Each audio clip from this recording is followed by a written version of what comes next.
Ano ba ang purpose ng pag-aasawa? Sige nga, gusto ko magbigay ng prize. Mushrika, pinamimigay ba to? Okay. Sa palagay mo, ano ang purpose ng pag-aasawa? Sige, go. Ano ang purpose ng pag-aasawa? Dali. O, dadagdagan ko ng 500. Galing kay kakasali. Ano ang purpose ng pag-aasawa? Kasi kapag ang pag-aasawa, ang objective, ito, pag hindi na-receive, ibig sabihin, priso ang bahay mo. Yes, anak, alika dito. Alika. Wasi. Wasi. Oh, nagagaga. Ada tayong tamaninikab. Oh, muna kiba. Go, go, go. Kasi na, at na presyo, ang giyago 500, di ba? Ano sa palagay mo, anak, ang purpose? Bakit yung Allah, ginawa niya yung pag-aasawa? Para bungangaan natin? Ano? So iman, Adin teknaso? para tiyaya. Adin teknaso para tiyaya. Malapit. Actually, malapit siya. Sige, go. Dali, sa palagay mo, dapat na isang word lang. Alika dito, last na yan, kadinda tayo makan, sa pulubo kami nito sa Milamura saan. Ano sa palagay mo ang dahilan, bakit may ang pag-aasawa ay malaking ibada at ano ang purpose? Ano po? Ang pag-aasawa ay may ibada kung ang asawa mo ay pareho kayo ng iman. At pagtutulungan sa paano maging mabuti ang mga bata. Ganun po. Sorry, ito na po. Bibigay ko yan sa'yo. Lola, pahiram ako ng cellphone. Pahiram ako ng cellphone. Lola, pahiram ako ng cellphone para maintindihan nyo. Ang sabi ng Allah, makinig, ito ang purpose. Sa parang pag gumagawa ka ng bahay, dapat matapos, di ba?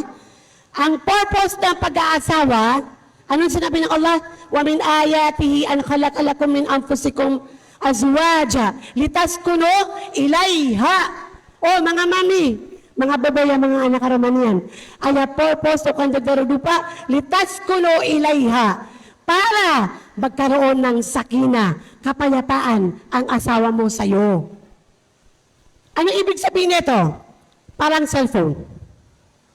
Ang cellphone, ito man ay Samsung, ito man ay iPhone, langunin ni importante, di ba? Kaya ba kailangan nila kung tanong malit, tanong ka na karoman yan? Kaya ba kailangan nila kung tanong pobre? Ano ka man, para kang cellphone. Ang cellphone, kapag lowbat, mayroong bang kwenta? Pag lowbat, ba, iba? Dapat kayo diyan. Bapi analog yan, ilang bagbunday, kada lowbat. Na ang lalaki, mga kapatid, ang lalaki, ano ang pagkakaiba ng babae sa lalaki? Ang lalaki na lumalakaw, namiyalobat. Ang lalaki, pag alis, nalobat. Kung nag-work, hindi mo naman alam anong nangyari sa kanya sa labas. Hindi mo naman alam kung anong problema niya sa opisina. Hindi mo alam kung anong nangyari sa kanya sa tindahan. So, miyalubat, so karumang ka. Uuwi siya ng bahay, litas kulo ilayha. Ikaw ang magre-recharge. Miyalubat, so peace of mind. Miyalubat, so kapipya ginawa niyan. Na aya kailangan niya na, hanini, habi, bakakan. Kenapa mata, miya nga bibi na sa sukuan. So pag nakita ka niya na masaya ka, nag full charge so karumang ka. Aya pa no ba? Napakapya ginawa niyan. Yan po ang purpose mo sa asawa mo. At yan ang kailangan mo sa asawa mo. Marami kang problema, litas ko no ilayhi. Makaramdam ka ng kapayapaan sa kanya. Kauda, kapipiyagin na kung karumang ka, na totoo na ang buhay mo priso. Daig mo pa ang nasa priso. So karumang ka na di ka napasunod. Ano ang problema ng mga babae ngayon? Sa sobrang marites, sa sobrang marisol, tamang kikaruman niya na din yan di pa maguntaan. Hey, itakillah! Ay, alam mo, bes, ginakaruman na kilakilako. Allahu Akbar walillahil hamd.